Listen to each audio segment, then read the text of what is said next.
एक राजपुत्र होते हुए भी कर्ण सूत पुत्र कहा गया। कर्ण एक महान दानवीर था। अपने प्रण और वचन के लिए कर्ण अपने प्राणों की भी बलि दे सकता था।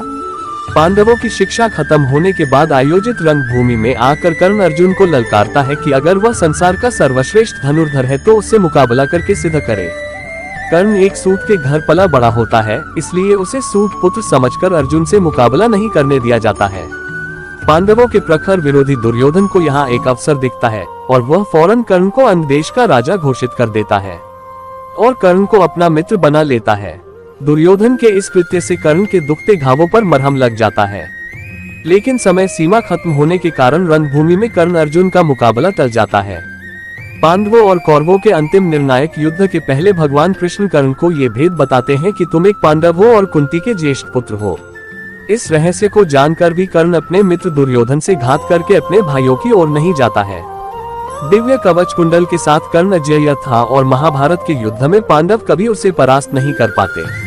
अतः इंद्रदेव उससे सुबह स्नान के समय ब्राह्मण स्वरूप में आकर दान में कवच कुंडल मांगते हैं। पिता सूर्य देव द्वारा दिखाए गए स्वप्न से कर्ण को ये बात पहले ही ज्ञात हो जाती है कि इंद्रदेव उससे रूप बदलकर कवच कुंडल मांगने आएंगे, पर फिर भी दानवीर कर्ण ब्राह्मण रूपी इंद्रदेव को खाली हाथ नहीं लौटता और उनकी मांग पूरी करता है। इंद्रदेव कवच कुंडल के बदले में कर्ण को एक शक्ति अस्त्र प्रदान करते हैं, जिसका इस्तेमाल सिर्फ एक बार किया जा सकता था और उसका कोई काट नहीं था। युद्ध के दौरान भीम का पुत्र घटोत्कच कौरव सेना को तिनकों की तरह उड़ाया जा रहा था। उसने दुर्योधन को भी लहूलुहान कर दिया। तब दुर्योधन सहायता मांगने कर्ण के पास आया। कर्ण शक्ति अस्त्र सिर्फ अर्जुन पर इस्तेमाल करना चाहता था, पर मित्रता से विवश होकर उसने वह अस्त्र भीमपुत्र घटोत्कच कर चला दिया और उसका अंत कर दिया, और इस तरह अर्जुन सुरक्षित हो गया। अपने साथ दो शापों का बोझ लेकर चल रहे कर्ण को ये बात पता थी कि जहाँ धर्म है वहीं कृष्ण होते हैं और जहाँ कृष्ण है वहीं विजय भी होती है। फिर भी उसने न दुर्योधन के एहसान भूलकर उससे घात किया और न ही अपनी दानवीरता से कभी पीछे हटा।